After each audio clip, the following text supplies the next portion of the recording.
สังเกตสามตามอพรังออยพยมพองขมายออยเมียงระบบสมอยจังเกตสามตามอพรังออยพยมพองขมายออยเมียงระบบสมอยจังเกตสามตามอ Disutradarai oleh Kong Kiat Komsiri, horor Thailand satu ini berkisah tentang perjalanan 5 teman SMA yang kembali bersatu setelah 2 tahun terpisah. Mereka menginap di rumah teman yang ayahnya baru saja meninggal karena bunuh diri. Bayang-bayang masa lalu menghantui mereka berlima hingga hal aneh mulai terjadi. Teror mengerikan mulai menimpa mereka satu persatu tanpa pandang bulu. Tampaknya ada satu di antara mereka yang menggunakan ilmu hitam untuk membalas dendam dari kejadian masa lalu. Siapakah dalang dibalik peristiwa mengerikan itu? Berikut ceritanya.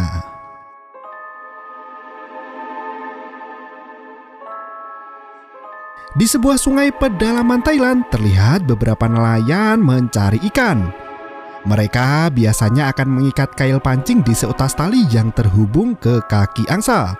Salah satu angsa terlihat kalang kabut karena kakinya ditarik oleh sesuatu dari dalam air. Pertanda angsa itu berhasil memperoleh ikan. Seorang pria buru-buru mengangkat angsanya itu ke dalam kapal dan mengangkat tangkapannya. Ternyata ada ikan lele yang terperangkap dalam kail pancingnya itu. Saat dia hendak melepas kail yang menancap di mulut ikan tersebut, tiba-tiba malam harinya pria itu dibawa oleh keluarganya ke tempat dukun suli. Mereka tampak khawatir karena di sekujur tubuh pria itu terdapat luka bernanah yang terus mengeluarkan darah. Dukun Thailand, Mak Suli, menenangkan pria itu seraya berkata jika ia akan membantu mengobatinya. Mak Suli mengusap luka pria itu menggunakan adonan tepung untuk memeriksa jenis sihir apa yang menimpa pasiennya itu. Ia melihat ke dalam adonan tepung dan berkata jika sihir itu adalah kutukan dari Kamboja.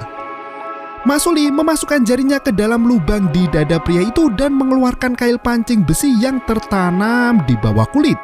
Setelah mengetahui jenis sihirnya, Masuli merapalkan mantra dibantu sang suami. Saat mereka berdua, pasien pria dewasa itu berteriak kesakitan. Kail-kail pancing yang bersembunyi di bawah kulitnya keluar satu demi satu. Tak hanya dari kuku kakinya, namun juga dari dalam bola mata pria itu. Dari tempat lain, seseorang telah meneluh pria itu dengan menggunakan fotonya dengan ikan lele yang ditusuk ratusan kail pancing. Dan film pun dimulai. Siang itu, Kim serius mengikuti kelas perkuliahan kedokteran. Dosennya tengah menjelaskan kondisi manusia saat berada di bawah tekanan. Gejala kecemasan dapat diketahui dari rasa pusing dan telapak tangan yang basah karena keringat dingin.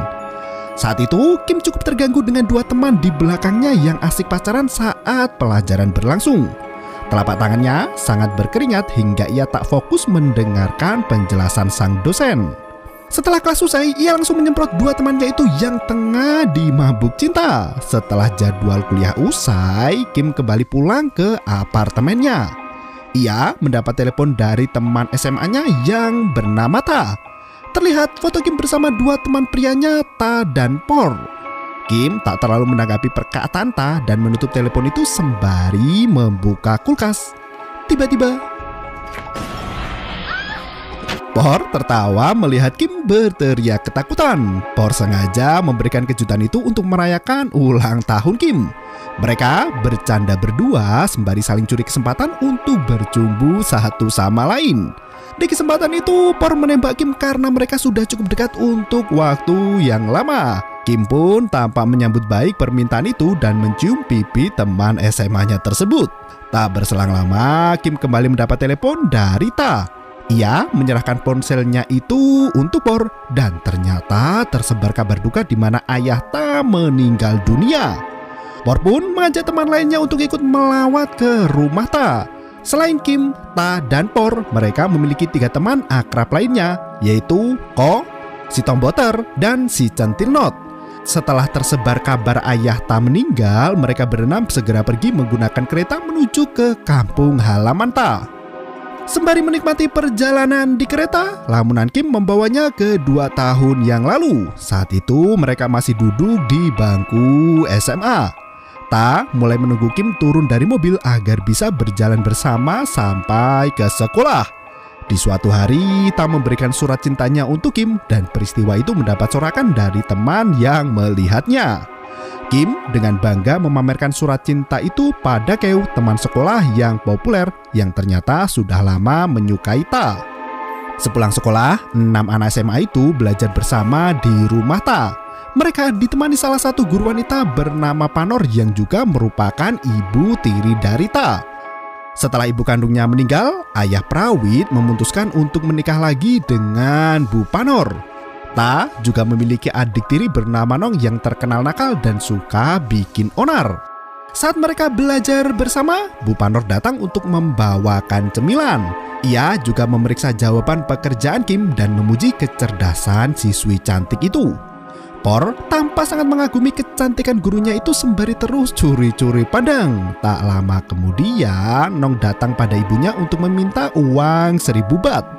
Kim cukup terkejut melihat sikap Nong yang tak segan meminta banyak uang pada ibunya di depan banyak orang. Setelah belajar bersama, mereka kembali pulang berboncengan sembari bercanda gurau di jalan. Kim pulang bersama Por menggunakan sepeda motor. Por menceritakan jika Ta adalah anak dari Pak Prawit. Setelah Pak Prawit menikah dengan Bu Panor, mereka memiliki anak bernama Nong. Oleh karena itulah Ta lebih dekat dengan ayahnya ketimbang dengan ibunya. Por membangunkan Kim yang tertidur kereta karena mereka sudah sampai di stasiun. Kedatangan mereka sudah disambut oleh teman lamanya itu. Ta terlihat sedikit terkejut saat Kim menggandeng tangan Por. Setelah berbincang santai, mereka bergegas ke kuil untuk menghadiri proses kremasi jasad Pak Prawit. Si Cabulko sempat-sempatnya melirik pantat Not yang menurutnya semakin tambah montok. Setelah berdoa, Ta menceritakan jika ibunya punya banyak masalah yang menyebabkan dirinya masuk ke panti sosial. Saat adik tirinya terlibat tawuran, Ta dijebak oleh Nong dan menjadikan dirinya sebagai kambing hitam. Masalah yang mendera semakin hebat. Ayah Ta memilih untuk menembak kepalanya sendiri karena tak kuat menanggung beban hidup yang begitu berat. Ta cukup merasa bersalah atas kematian ayahnya karena ia tak ada di sisinya di saat masa sulit. Ia hanya bisa membantu mengurus pemakaman ayahnya itu setelah keluar dari panti sosial. Sang penjaga kuil itu sempat-sempatnya mengamati dada Not dan berharap mendapat pemandangan. Mereka pun bergegas pergi ke rumah Ta menggunakan angkutan desa. Angkutan itu berhenti di pasar untuk mengangkut penumpang lain. Terlihat seorang pria bertato ditangkap karena membuat keonaran dan terus memberontak seperti orang kesurupan. Melihat pemandangan itu, Ta teringat dengan kejadian masa lalu. Saat Nong terlibat tawuran, Ta sebagai kakak yang baik membantu menyelamatkan adiknya. Saat polisi tiba, Ta meminta Ko untuk membawa adiknya pergi, sementara dirinya terkelungkup di bawah tekanan para polisi. Malam harinya, Bu Panor menjemput Ta di kantor polisi itu. Kim tak sengaja melihat Ta dari dalam mobil. Ayahnya menasihati anak gadisnya itu agar tidak berteman dengan anak berandalan. Ta mendapat perlakuan kasar dari ibunya itu sesampainya di rumah. Prawit hanya terdiam melihat anaknya dicambuk beberapa kali menggunakan rotan. Ta merasa tak terima dengan tuduhan ibu tirinya dan perdebatan pun terjadi.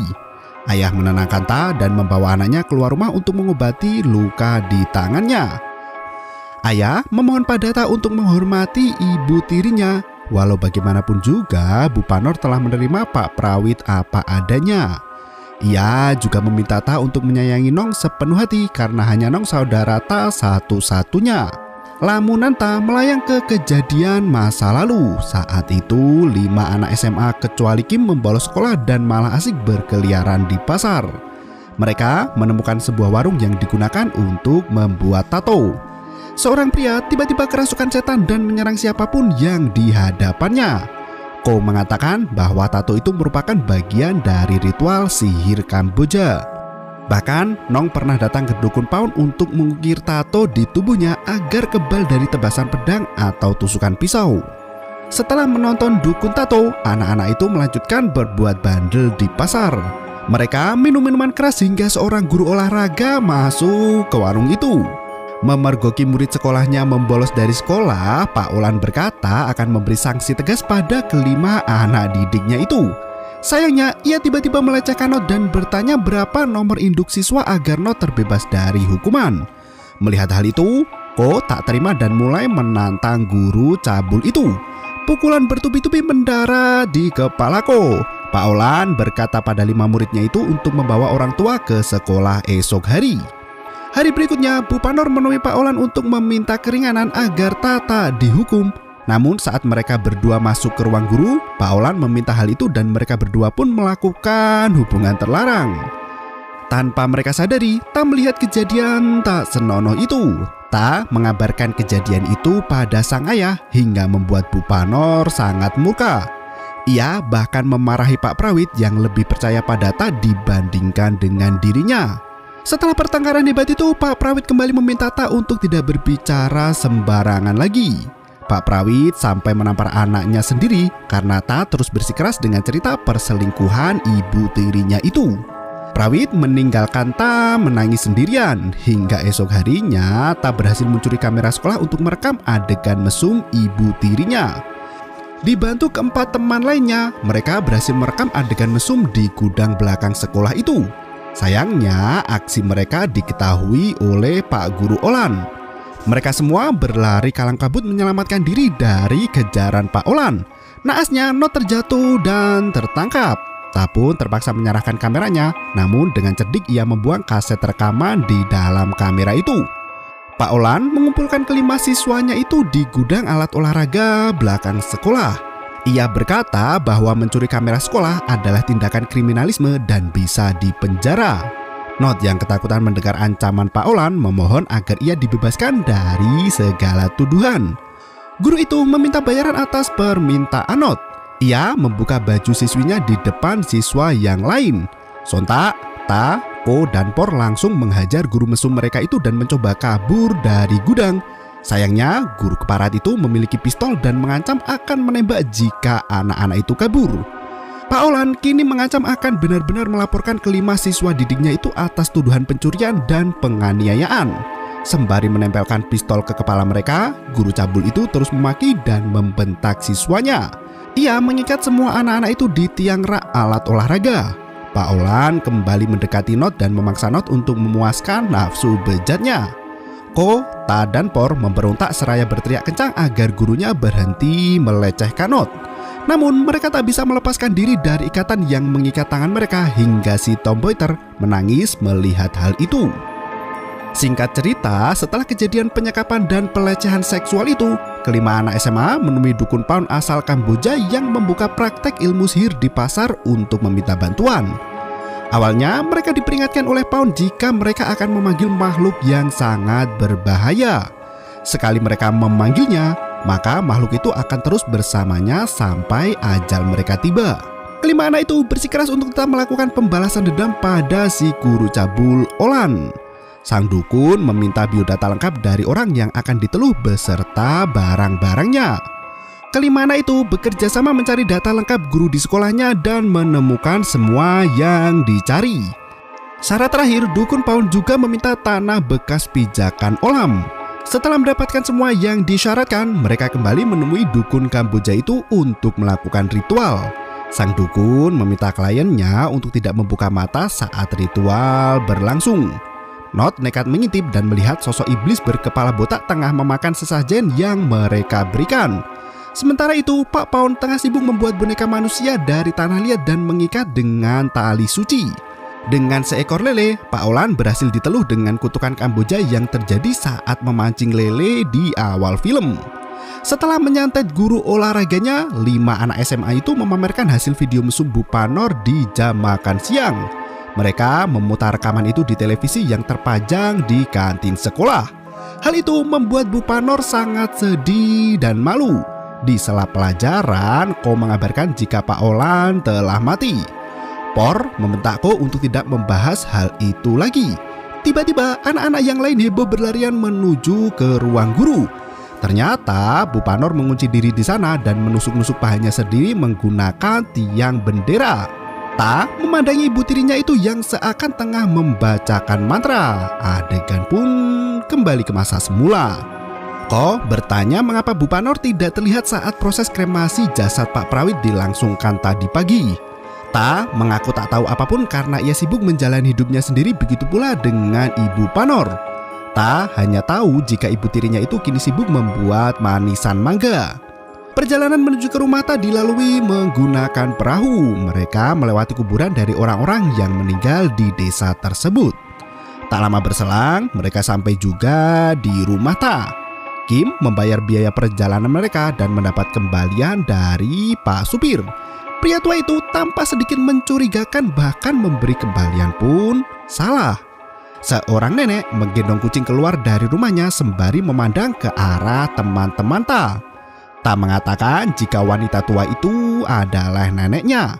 Ia meminta teman-temannya untuk tidak mengganggu sang nenek jika tak ada hal yang penting.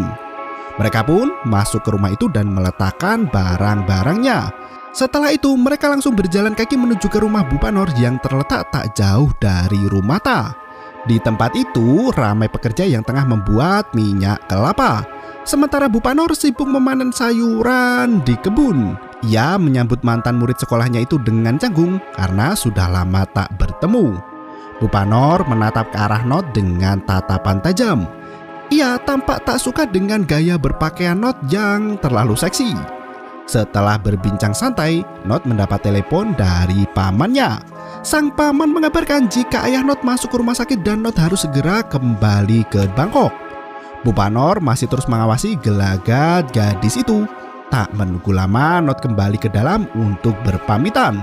Ia berpisah dengan teman-temannya sembari berkemas untuk pulang ke kota. Ditemani Ter, Not berpamitan pada kekasihnya itu dan mencium Ter agar tidak marah karena ditinggal pergi. Setelah mengantar Not, mereka kembali ke rumah Ta untuk berganti pakaian. Mereka harus bergantian agar tidak mengintip satu sama lain. Por duduk di depan teras sembari menanyakan keberadaan Ta yang tak terlihat sedari siang tadi.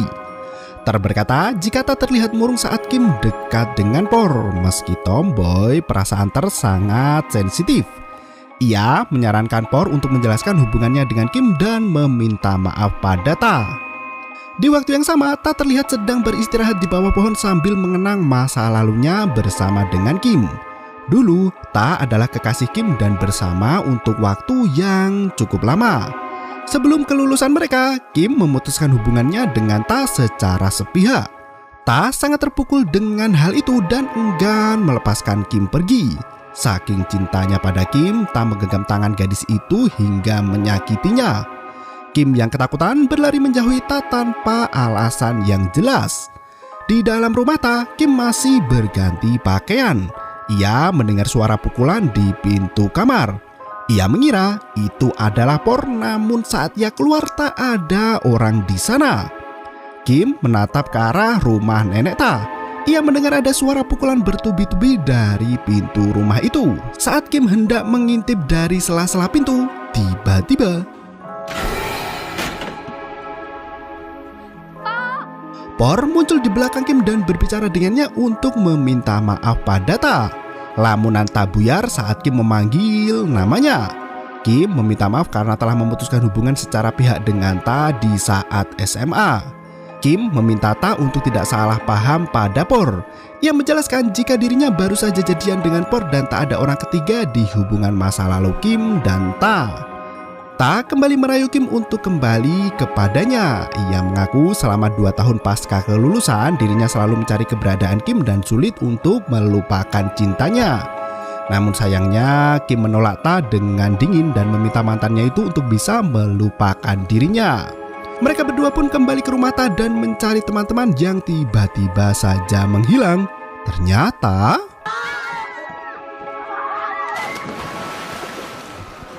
Ta dan Kim diceburkan ke sungai hingga pakaian mereka basah kuyup. Kim tak sengaja melihat sesuatu yang bergerak di bawah rumah itu. Kim menceritakan apa yang baru saja dilihatnya itu, namun teman-temannya justru menjadikan itu sebagai bahan gurauan semata. Saat mereka memeriksa ke arah tiang tersebut, mayat yang dilihat Kim sudah menghilang. Ko justru berkata jika yang ia lihat hanyalah lingkaran dada si Ter. Mereka pun kembali tertawa dan bergurau bersama hingga petang menjelang. Di rumah, Bu Panor sibuk memasak daging untuk menyambut teman anak tirinya itu. Setelah membersihkan diri, Kim dan teman-temannya masuk ke dapur karena mencium bau harum masakan Bu Panor. Mengira jika masakan itu adalah sup ayam pedas. Bu Panor berkata jika masakan itu sudah hampir matang. Ia meminta bantuan anak-anak untuk menyajikan makanan tersebut. Por kembali menyapa guru pujaannya itu sembari mengajak Bu Panor untuk ikut makan bersama. Bu Panor pun melangkah pergi sembari berkata jika ia sudah makan dan hendak sembahyang di kuil malam itu. Setelah mereka menata piring, nasi, dan lauk pauk di teras rumah, Kim mencari kucing milik si nenek yang sedari tadi digendongnya. Ia melihat kucing itu berlari masuk ke rumah nenek. Kim pun mengejar kucing itu dan meletakkan makanan untuk si kucing di depan pintu. Namun tiba-tiba Kim berteriak melihat nenek yang memakan isi perut kucing tersebut. Ta berlari untuk menghentikan perbuatan si nenek yang sudah pikun dan mengira kucing itu adalah makanan lezat. Setelah menenangkan neneknya, Ta kembali bergabung dengan teman-teman yang lain untuk menyantap makan malam. Ia kembali melihat kemesraan Por dan Kim di depan mata. Ternyata Kim ketakutan karena melihat hal aneh selama berada di rumah Ta. Di waktu yang sama, Bu Panor merias diri di depan cermin dan berkata jika tamu sudah datang. Ia mengganti pakaiannya dengan baju guru seperti di 2 tahun lalu. Tubuh Bu Panor terlihat mengerikan dengan sayatan dan luka di sekujur dadanya. Ia menyeret mayat anaknya dan berkata jika dirinya akan membersihkan tubuh anak itu dengan api. Di tempat lain, Kim dan teman-temannya memanjatkan doa untuk mendiang ayah Ta. Mereka menancapkan dupa dan bergegas kembali ke rumah untuk menyantap makan malam. Baru berjalan sebentar, tiba-tiba dupa yang mereka pasang menjadi terbalik dengan sendirinya. Menurut kepercayaan orang Thailand, hal itu menandakan adanya hal buruk yang akan terjadi. Bu Panor masih dengan ritualnya mengambil kepala pria tua yang direndam dalam kuah manisan mangga. Sembari terus merapalkan mantra, Bu Panor menyiapkan beberapa mayat lainnya dan ditempeli foto Por, Ko, dan Ter. Malam itu, anak-anak memakan santap malam dengan sangat lahap. Kim kembali mendengar suara dari kamar nenek. Ia pun ditenangkan oleh Tai yang mengatakan jika suara itu berasal dari kayu yang terdorong oleh angin. Mereka kembali makan sambil bergurau dan bercerita. Namun tiba-tiba Ko memuntahkan kuku palsu yang biasa dipakai oleh Not. Por juga merasakan ada yang aneh di daging yang ia makan. Ada besi anting tindik yang berasal dari lidah Not. Bahkan ada lensa kontak yang terendam di dalam kuah sup pedas itu. Ter memuntahkan makanannya dan terdapat bola mata menggelinding tepat di atas piring. Kim berteriak jika sup itu berisi daging tubuh Not. Ko sontak menendang mangkuk berisi sup itu dan terlihat potongan kulit wajah Not lengkap dengan alis dan bulu mata. Seketika itu mereka memuntahkan makanan yang sudah ditelan dan bergegas pergi ke kamar Bu Panor. Sayangnya wanita itu tak ada di kamarnya. Ta memilih untuk turun ke bawah dan mencari ibu tirinya di sana. Angin sepoi-sepoi tiba-tiba berhembus merasuki Kim.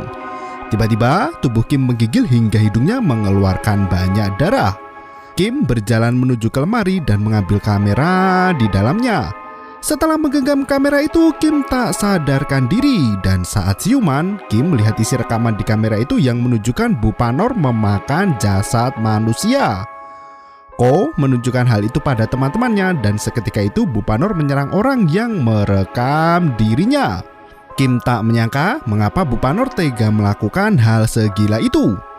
Teringat saat ia menemui dukun Paun. Paun berkata untuk terlepas dari kutukan, seseorang itu harus memakan daging dukun yang menelunya untuk mendapat kekuatan dari mereka.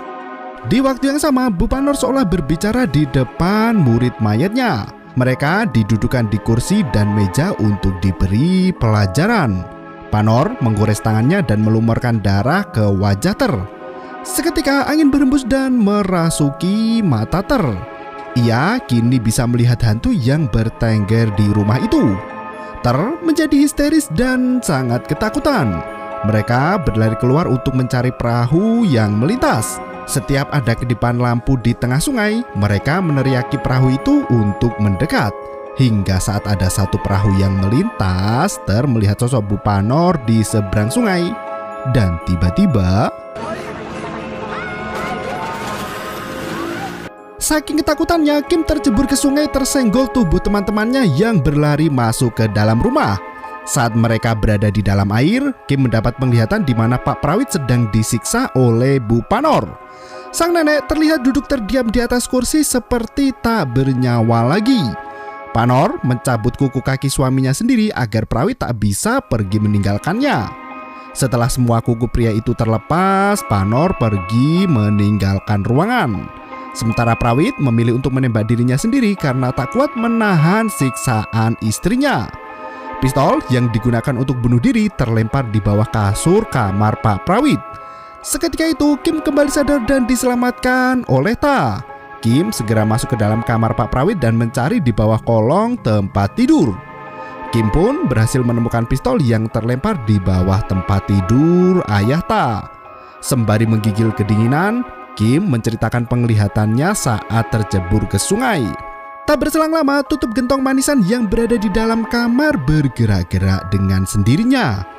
Kim yang berada paling dekat dengan gentong membuka penutup kayu itu dan tiba-tiba Kim berteriak histeris seraya berkata jika ada kepala manusia di dalam gentong itu. Ta, Ko, dan Por kembali memeriksa gentong itu dan menumpahkan semua isinya. Ternyata jasad Pak Prawit selama ini direndam di dalam kuah manisan mangga. Hal itulah yang membuat Bupanor tak datang di proses kremasi pagi tadi. Mereka hendak membawa jasad Pak Prawit keluar dari rumah itu. Namun gangguan demi gangguan mulai terjadi. Semua pintu, jendela, dan benda di kamar itu berguncang hingga tiba-tiba melihat ada banyak hantu dan arwah gentayangan yang menatap ke arahnya. Mau tak mau, mereka harus pergi dan meninggalkan jasad ayah Ta di kamar itu. Sementara itu, Ter masih ketakutan dan histeris ingin lari dari rumah tersebut. Ia melihat sosok yang tak dilihat oleh teman-temannya.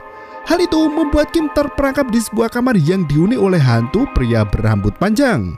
Untungnya, Ta bisa menemukan pintu lain dan masuk ke kamar itu untuk menyelamatkan Kim. Bukannya berterima kasih pada Ta, Kim justru memeluk erat kekasihnya.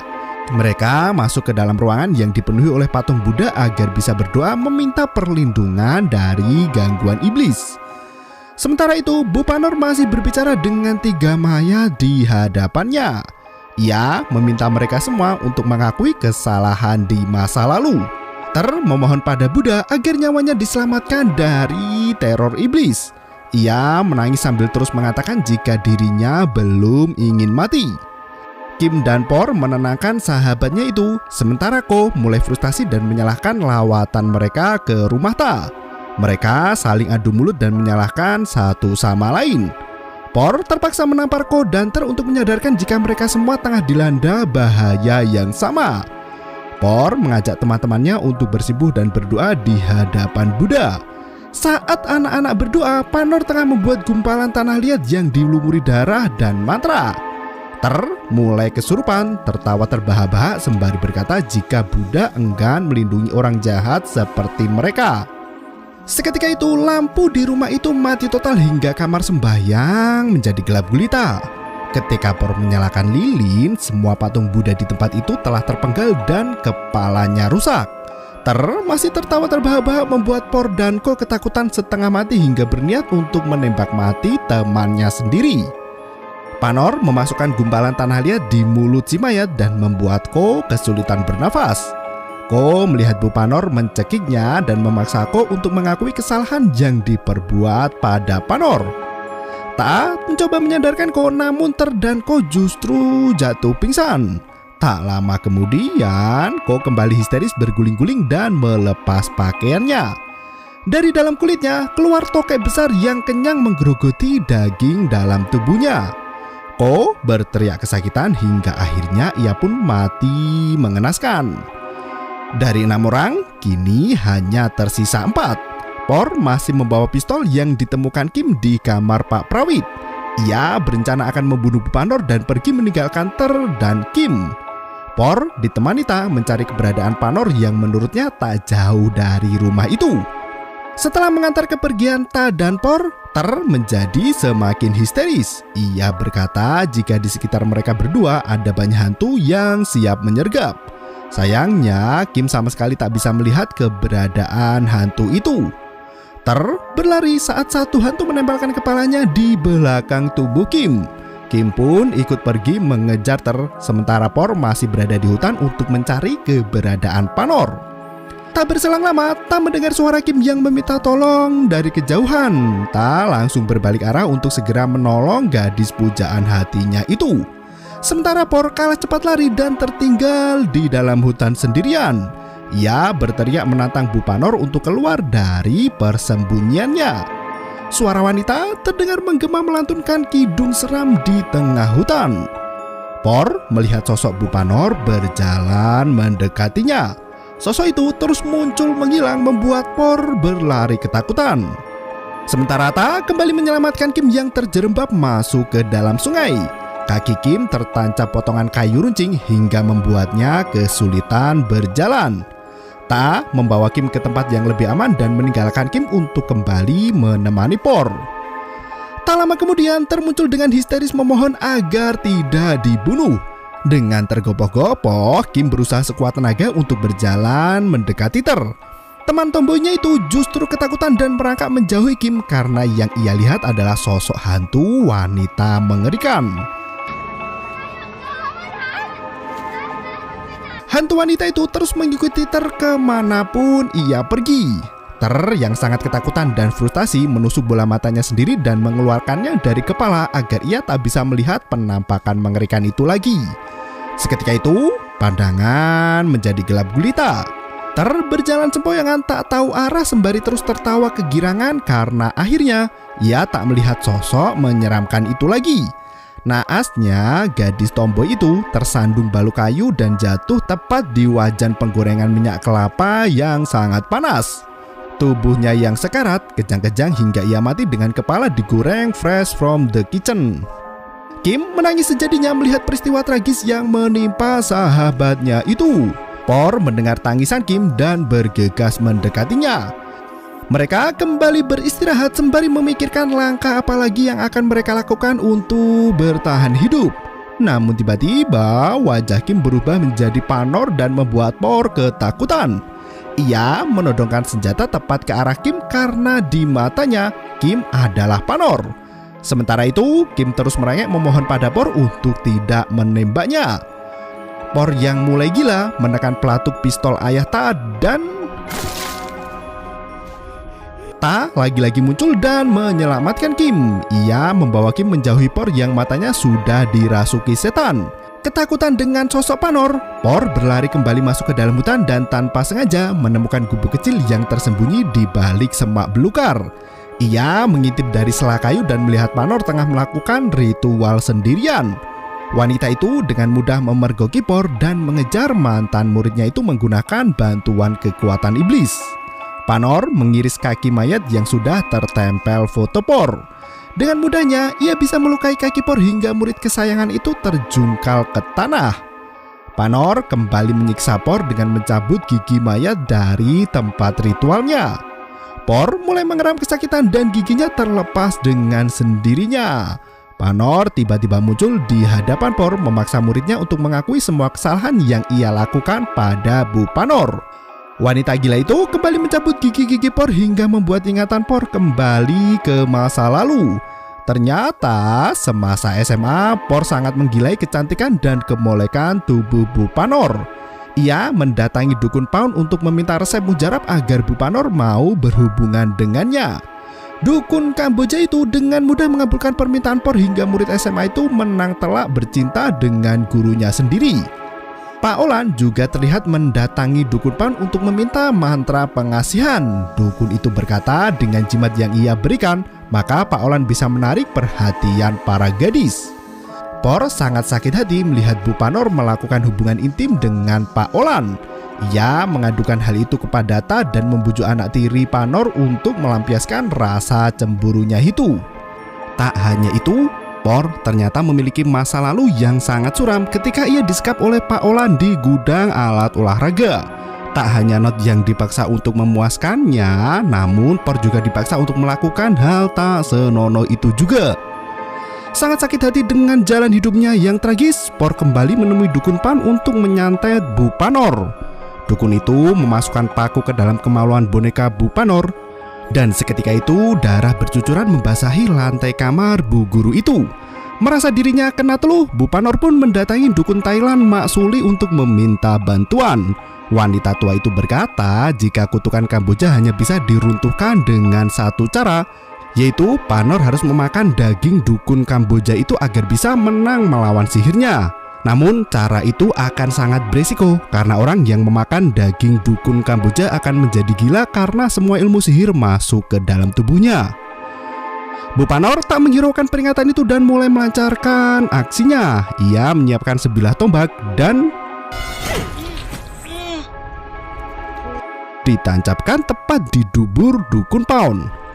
Dengan menangis, Panor yang bersimbah darah memakan daging Dukun Paon mentah-mentah. Setelah mengembalikan ingatan Por, Bu Panor membawa murid kesayangannya itu masuk ke dalam kamar ritual.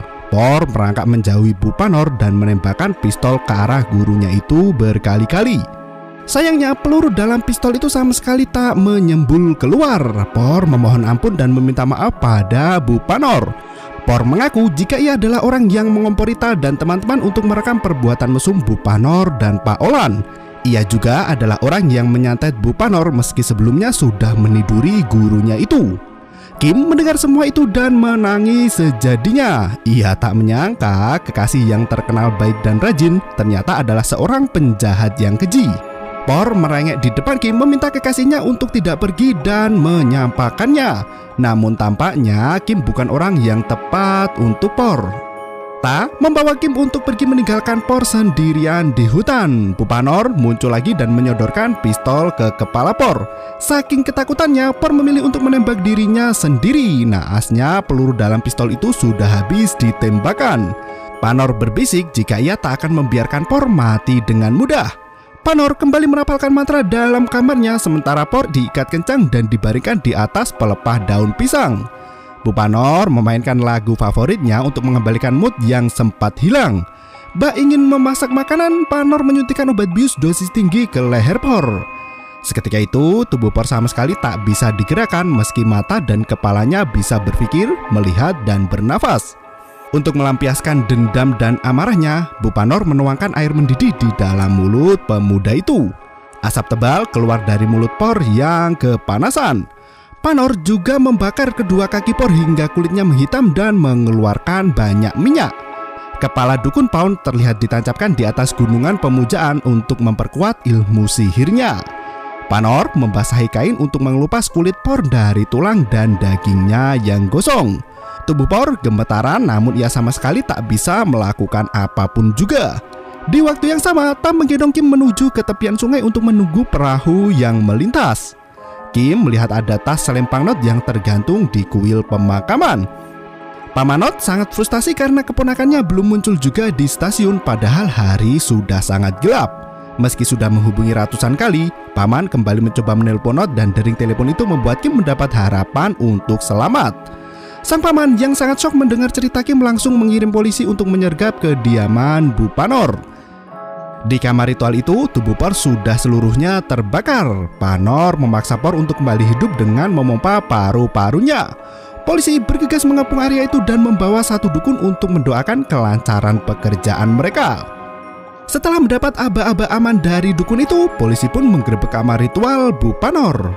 Diketahui wanita gila itu tengah menyalakan sebuah bor baja dan ditusukkan ke kepala Por. Polisi yang mengepungnya sama sekali tak membuat Bu Panor gentar. Ia justru tersenyum dan melanjutkan aksi brutalnya itu hingga akhirnya. Setelah kejadian itu, Kim berhasil diselamatkan dan dibawa ke rumah sakit menggunakan ambulan. Ta terlihat turut menemani Kim masuk ke dalam ambulan tersebut. Kim yang tak sadarkan diri melihat bayangan teman masa SMA bermain tertawa dan bercanda di jalan pulang bersama-sama. Saat ia tersadar, tersisa Ta yang duduk menangis tepat di samping ranjang Kim. Sesampainya di rumah sakit, ayah dan ibu Kim menjenguk untuk memastikan kesehatan anak gadis kesayangannya itu. Mereka membawakan makanan dan keperluan Kim sebelum akhirnya bergegas pergi lagi untuk mengambil beberapa barang lain di rumah. Tak berselang lama, Ta masuk ke kamar Kim untuk menyemangati kekasihnya itu. Kim menyalakan televisi yang kebetulan tengah memberitakan kasus praktek ilmu sihir Bupanor. Dalam berita itu disebutkan nama-nama korban tewas sebagai tumbal. Di antaranya adalah Notter, Porko, dan yang terakhir ditemukan sudah menjadi tulang belulang di dalam sungai adalah jasad Ta. Anak tiri Bupanor itu sudah lama mati dan ditenggelamkan ke sungai untuk menghilangkan jejak kejahatannya. Kim mulai menyadari saat penjaga kuil memperhatikan mereka ketika melawat itu bukanlah menatap susu Sinot. Namun penjaga itu heran melihat tingkah 5 muda-mudi yang berbicara dan mengangguk-angguk sendiri. Supir perahu yang mengantar mereka pun keheranan melihat Ko dan Por menghadap ke arah kosong sembari terus asyik mengobrol entah dengan siapa. Tak menjelaskan jika selama ini ia berbohong tentang panti sosial. Ternyata setelah tamati, arwahnya selalu mengikuti Kim kemanapun gadis pujaannya itu pergi. Saat di kelas, tangan Ta menempel di tangan Kim hingga keringat membasahi meja belajarnya. Bahkan setelah tugas usai, Ta menemani Kim mengerjakan tugas dan menyandarkan kepalanya di bahu gadis itu. Ta menceritakan kejadian yang menimpanya di masa lalu. Siang itu, ayah Ta, Prawit, merekam kegilaan istrinya memakan daging dukun paon mentah-mentah di dalam hutan. Bupanor yang memergoki Pak Prawit merekamnya langsung menghantam kepala suaminya sendiri hingga tak sadarkan diri. Sejak saat itu, Ta, ayahnya bahkan adik tirinya diperlakukan dengan keji oleh Bupanor. Nenek dikunci di dalam toilet selama berbulan-bulan hingga ditemukan tak bernyawa karena kelaparan. Nenek selalu mengetuk pintu toilet namun tak ada satu orang pun yang bisa menolong. Sementara Ta sendiri mendapat perlakuan paling mengerikan selama berbulan-bulan lamanya dengan siksaan yang sama seperti Por. Meninggalnya Ta menjadi sebuah kebangkitan. Arwah Ta enggan meninggalkan teman-temannya agar mereka juga merasakan penderitaan yang sama. Dari luar rumah sakit, kedua orang tua Kim berjalan memasuki mobil yang terparkir di sana. Namun tiba-tiba Kim mengakhiri hidupnya dengan cara bunuh diri terjun dari lantai atas rumah sakit dan menimpa mobil tepat di hadapan orang tuanya. Di tangannya terdapat boneka tanah liat yang diikat tali suci. Ta kembali mengingatkan Kim akan kejadian masa lalu. Ternyata Ta cukup populer di sekolah karena kemahirannya berolahraga. Kim dan Keo berlomba untuk mendapatkan hati Ta. Tak mau kalah dengan siswi nomor 1 di sekolahnya, Kim mendatangi dukun paon untuk meminta resep pelet agar Tak bertekuk lutut padanya. Dukun itu memberikan boneka dari tanah liat seraya mengatakan jika pria yang dipelet oleh Kim akan terus bersamanya sampai mati. Kim yang sudah kehabisan darah melepas genggaman boneka di tangannya pertanda dirinya telah meninggoy. Tangisan pilu ibu Kim terdengar menyesakkan hati hingga semua orang berkerumun membantu mengevakuasi jasad Kim. Dan film pun berakhir. Meski hanya bermodalkan ratusan ribu atau jutaan rupiah, santet, teluh, pelet, dan sejenisnya akan selalu mengambil lebih dari yang dipersyaratkan sebelumnya. Orang yang menggunakan ilmu sihir demi sebuah kekayaan akan digantikan dengan kesusahan tragis lainnya yang belum pernah ia bayangkan sebelumnya. Semudah memindahkan barang dari tangan kanan ke tangan kiri dan begitulah sebaliknya. Semoga para supai semua selalu dalam lindungan Tuhan dan terhindar dari ilmu sihir. Terima kasih dan sampai jumpa. Yo, yo, yo.